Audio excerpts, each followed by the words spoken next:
Donnie and Dolly. The team is supported by ableauctions.ca. Closing your business? We can help.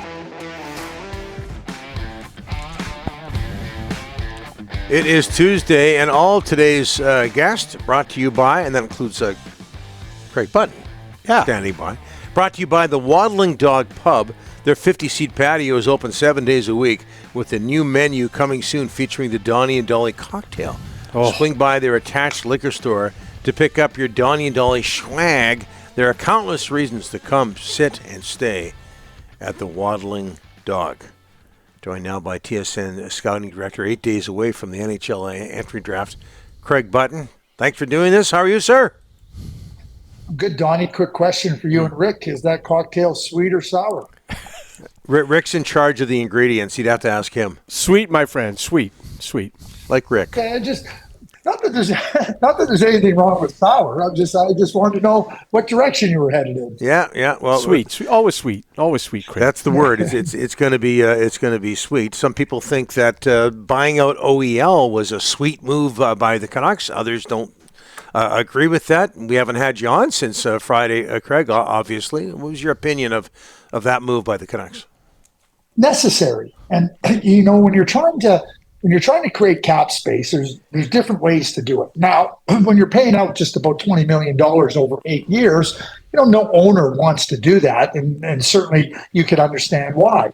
But when you're looking at where your team is at currently, and what you don't want to continue to do is be in the same place that you've been in for the last number of years. We know that the Vancouver Canucks have a really good goaltender, and maybe a really promising goaltender in Artur Silas coming along. Number one defenseman in Quinn Hughes, a really good forward group. But the same thing that has plagued the Vancouver Canucks now over the last number of seasons is the thing they have to address. And the way to address it is with money. So you can look at going out and trying to make trades. Obviously, Patrick Albin has tried to move money out, and he started to look and go, well, wait a second here. We have opportunity now heading into the draft, heading into free agency. We try to move money out, we can't do it. So now you take this step. And that's why I think it's necessary. It frees up significant money on the cap for the Vancouver Canucks to move forward. They added Philip Hronek, and he'll come into camp healthy and be ready to contribute in a top two pair role.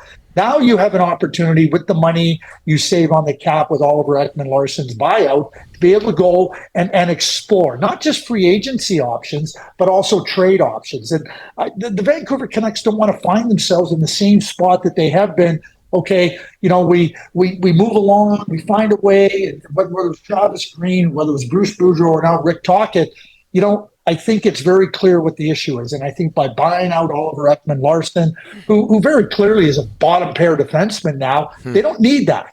And it's painful. Nobody wants to pay that out, as I pointed out.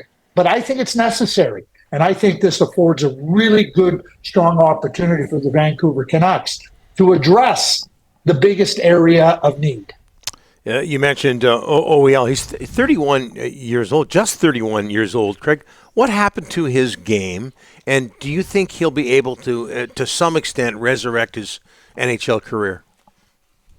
Well, here's what I would say about OEL. I think OEL has game left.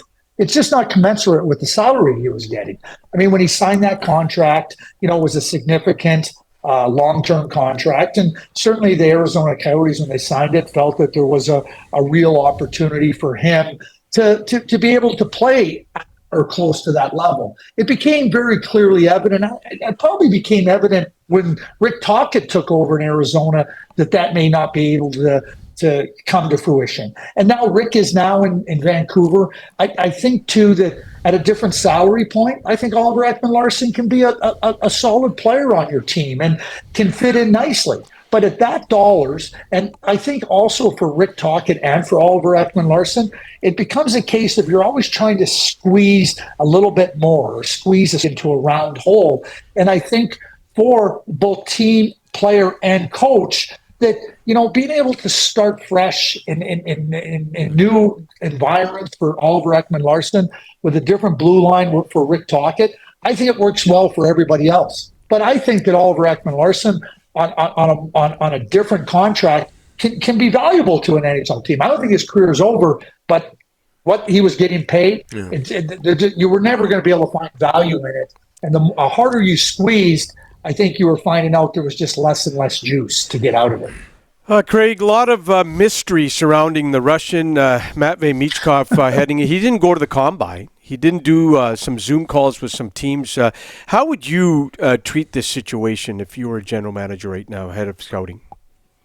So first thing, Rick, none of the Russian players were invited to the Combine. Okay. So he wasn't. So it wasn't a case of him not going to the Combine. It was a case of they weren't invited to the Combine. He needed to be invited by the NHL. So none of the Russian players were invited playing in Russia. Let me be clear on that. So that was number one. You know, I mean, I don't know what teams are trying to have Zoom calls with them. I don't know what the framework is. I mean, at this point in time, we get a lot of news. We get a lot of rumor out there about Michkov. We do know, according to Bob McKenzie, that Michkov's coming over and he's going to meet with NHL teams. And so I don't know, you know, how the process is going to work for him. There's other Russian players that are coming over to the draft that are going to meet with NHL teams where teams didn't have the opportunity to do it. You know, nobody's been into Russia to watch Michkov play live this year from outside of Russia. So when you start to look at the opportunity to sit down with a player to try to, you know, understand, okay, what can we do? You know, maybe the agent and the representatives are saying, hey, listen, you know what? We want to get this all sorted out. I understand maybe, you know, why you wouldn't do a Zoom. Maybe you want to be able to express yourself better through an interpreter face to face. So I don't look at it as a negative so much. I'd like to understand maybe a little bit more why he said he wouldn't do it. But I think face-to-face in a room where you can be comfortable, where the player can turn and look to an interpreter, Zoom can be very awkward.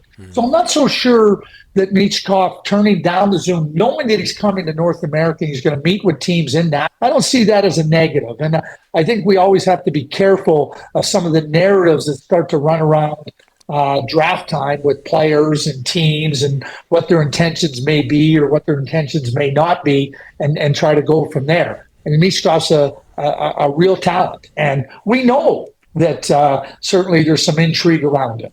He'll get that opportunity to address that when he meets with teams in Nashville.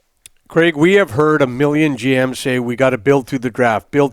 Whether you're in the Western Hockey League, OHL, Quebec, NHL, we've heard it all the time.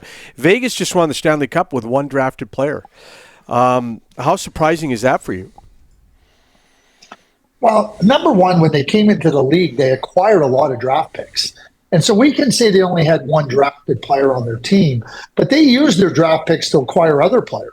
So, you know, when you trade a fourth-round pick for Nicolas Roy, when you trade a fifth-round pick for Chandler Stevenson, you know, you're looking at what that part of the draft may offer to you, and then you start to consider, okay, what can we do to help our team right now? And it was very clear that the Vegas Golden Knights were not interested in just coming and being a member of the league. They wanted to be competitive and were right from the get-go. You know, Eric Brandstrom, who was a first-round draft pick, turned into Mark Stone, the captain of the Vegas Golden Knights. I would call that building through the draft. Now, I know they traded Nick Suzuki for Max Pacioretty. I mean, there was some misses by the Vegas Golden Knights, but what they were doing was very clear with respect to how they were going to go about their business. They drafted Zach Dean late in the first round. He's a really, really good player. Well, if you don't have a really good prospect in Zach Dean, you're not getting Ivan Barbashev. So, you know, it might not show up on your team, but they used the draft to build this Stanley Cup winning team. They used picks and they used some players that they had selected to build a real successful team. And I think that is there only one right way to do it? No, we've seen many different ways to have success. The Vegas Golden Knights have shown a different way. And maybe because they came into the league, expansion team, the rules were a little bit more favorable to them. Maybe that's just a different way to look at it and a different way to approach it. But I will also add this. In 1996, the Florida Panthers were an expansion team that went, maybe not a freshly minted expansion team, but they came in just a couple of years previous, and then they went to the Stanley Cup final in 96. So it's not like it hasn't been done. It was done differently then with Roger Nielsen as the coach and Bob Clark as a general manager, just like it was done differently now here with the Vegas Golden Knights. But it's not without precedent with a team coming into the league and having success. You know, maybe not Stanley Cup success, but having success that was pretty significant considering how their start began. And Craig, Hockey Hall of Fame announces its 2023 inductees tomorrow. Alexander McGillney, a former Canuck, does he get in? Does he deserve to get in? Well over a point a game. So, yeah, I mean, that's left to the committee to decide if he gets in. Do I think that he deserves to get in? Absolutely. I mean, he's a Hall of Famer. I mean, you just look at his record. You just pointed out a point a game. And I think one of the things we need to keep in mind, too, is his NHL career was outstanding. His international career was outstanding. So when you put it all and it's the Hockey Hall of Fame, I think Alexander McGillney, belongs in the Hall of Fame. I think he should have been in long before now. But that's not for me to decide. I think Wednesday is another opportunity for him to hear his name going in. I would like to see it happen. I want to believe that it will happen. I'll be very happy for Alexander McGillney if it does happen. Because much like Doug Wilson, and I'm just going to use Doug Wilson as an example, it took time to be elected to the Hockey Hall of Fame. Once you're in the Hockey Hall of Fame, you are forever a Hall of Famer. It doesn't matter when you got in or whatnot. I think that's the same case for Alexander McGillney. It would be nice for him to hear his name on Wednesday as the newest class of the Hockey Hall of Fame. Earlier, you mentioned that Zoom can be awkward. It's never awkward with you, Craig. Thanks so much for this. A busy week for you. You're the scouting director. I can't imagine how busy you're going to be. But thanks so much for this. Always fun. Yeah, it always is. And we'll chat next week. Take care. You bet. All right, Craig.